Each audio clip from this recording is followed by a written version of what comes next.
खुलुमबाय नोंथांमोनखौ बयखौ बरायबाय दिनै जोबोर गरम खौरां दङ गोजां बोथोरनि समावनो गुदुं खौरां मानोना मैयाहाय जोंनि बर'नि साथाम दैदेनगिरिफोरखौ क'क्राझार पुलिसा एरेस्ट खालामदों बा आसाम पुलिसा एरेस्ट खालामदों बड'लेण्ड जनजाति सुरक्षा मंचनि दैदेनगिरि दावराव देख्रेब नार्जारी बिथांखौबो एरेस्ट खालामदों बिपिएफनि बारग' एमएलए हितेश बसुमतारी बिथांखौबो एरेस्ट खालामदों आरो लोगोसे बिटिआरनि बा बड'लेण्डनि थिकादार गौथुमनि नेहाथारि बिक्रम दैमारी बिथांखौ एरेस्ट खालामदोंमोन दा बिसोरखौ मानो एरेस्ट खालामदोंमोन बेखौ मैयाहाय रायजोफोरा गोनो गोथो जादोंमोन दा बेखौनो पुलिसफोरा फोरमायदों पुलिसा माने क'क्राझार पुलिसनि एसपि नबनीता शर्मा बिथाङा फोरमायदों बिथाङा बुंनाय बायदिब्ला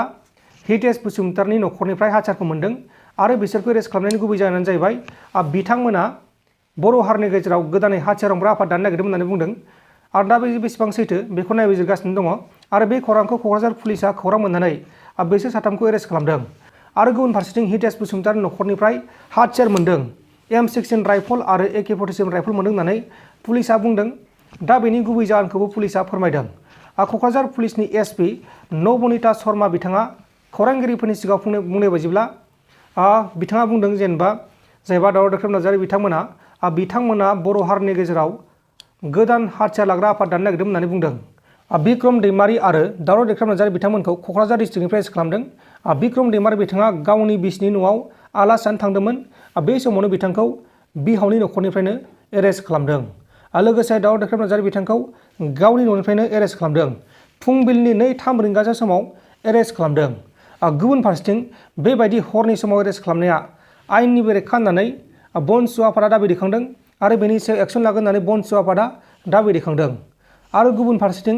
जायबा हाथियार मोन्दों हितेश बसुमतारी बिथांनि न'खरनिफ्राय हाथियार मोन्दों होनदों नाथाय बे हाथियारखौ हितेश बसुमतारी बिथांनि अनजालि बिसिया मोनाखै गावसोर न'खराव गैयामोन बेबायदि होननानै बुंदों दा बेनि सायाव मा खालामगोन बेखौथ' फैबाय थानाय समावसो मिथिगोन बा बिटिआर सोरखार आरो आसाम सोरखारा मा मावगोन आरो पुलिस हान्जाया मा मावगोन बेखौ नैबे फैबाय थानाय समावसो मिथिगोन आरो दा बिसोरखौ जायबा दावराव देख्रेब नार्जारी बिथांखौ 14 साननि थाखाय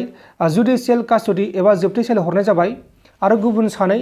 बिक्रम दैमारी आरो हितेश बसुमतारी बिथांमोनखौ सानबानि थाखाय पुलिस कास्टडियाव लानाय जाबाय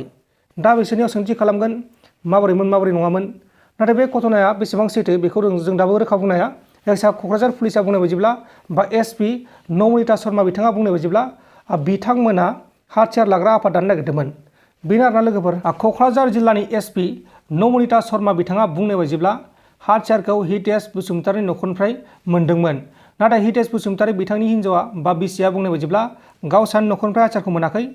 गिबियावनो नागिरदोंमोन नागिरनानै जेबो मोनाखैमोन उनाव फिन खनसे फैबावनानैसो हाथियारखौ मोन्दों होननानै बुंदों दा बेनि सायाव मा दंमारो बेखौ नायबिजिरगोन दा बिथांमोनखौ कास्टडियाव लानाय जाबाय दा नोंथांमोना बे जाथायनि सायाव मा बुंनो सानो नैबे कमेन्ट बक्सनि गेजेराव फोरमायहरदो एसेनोसै गोजोन्थों जय बर' हारिनि আমাৰ এটা চ'ৰ্চ ইনফৰমেশ্যন আছিলে যে কেইজনমান লোকে এটা কনস্পিৰেচি কৰি এটা টেৰৰিষ্ট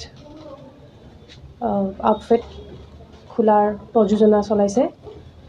এই খবৰ পাই আমি 3জন লোকক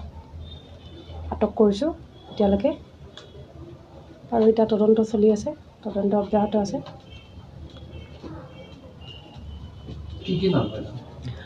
এজনৰ নাম হ'ল দাorao দেkreb কোকৰাঝাৰ আৰু বিক্ৰম দৈমাৰী ওদালগুৰি আৰু হিতেশ বসুমতাৰী বাক্সাৰ হাতিয়াৰ যে পোৱা বুলি এটা খবৰ হৈছে এইটো কি হাতিয়াৰ আমি তেওঁলোকৰ পৰা অট'মেটিক ৱেপনছ ৰিকভাৰ কৰিছোঁ আৰু লাইভ এমিউনিশ্যন উদ্ধাৰ হৈছে হিতেশ বসুমতাৰীৰ ঘৰৰ পৰা কি ধাৰা তেওঁলোকৰ বিৰুদ্ধে দিয়া হৈছে ধাৰাটো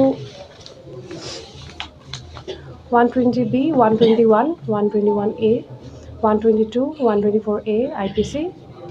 read with 16 18 18A 18B 19 20 21 UAP Act read with section 66 IT Act 5 দিনৰ ৰিমাণ্ডত আমি আনিছোঁ এজনক আমি জুডিচিয়েলি ইণ্টাৰগেট কৰিবলৈ কোৰ্টে এলাউ কৰিছে তাৰ বাকী দুজনক আমি 5 দিনৰ ৰিমাণ্ডত আনিছোঁ অৰ্গানাইজেশ্যন কি নাম আছিলে ইনপুট পাইছিলে আপোনালোকে এইটো আমাৰ ইনফৰমেশ্যন আছিলে আৰু বিশেষ আমি তদন্তত গম পাম তদন্তত আপোনালোকক জনাব পাৰিম সশস্ত্ৰ সংগঠন খোলাৰ পৰিকল্পনা কৰিছে হয় আৰ্মছ এক্টত দিয়া আছিল হয় আৰ্মছ এক্টত লোৱা আছিল হয় এজনক আৰ্মছ এক্ট এতিয়ালৈকে হোৱা নাই UAP এক্ট আৰু 66 IT ওকে মেডাম আকৌ তদন্তত আমি চলাই আছোঁ এইটো বিশেষ আপোনালোকে অলপ চূড়ান্তত গম পাব হিতেশ বসুমতাৰীৰ পত্নীয়ে দাবী কৰিছে যে এয়া হ'ল সম্পূৰ্ণভাৱে আৰক্ষীৰ প্লেনিং আৰু মেকিং এই সন্দৰ্ভত আপুনি কি কয় নাই তাত মোক ক'ব লগা একো নাই ঠিক আছে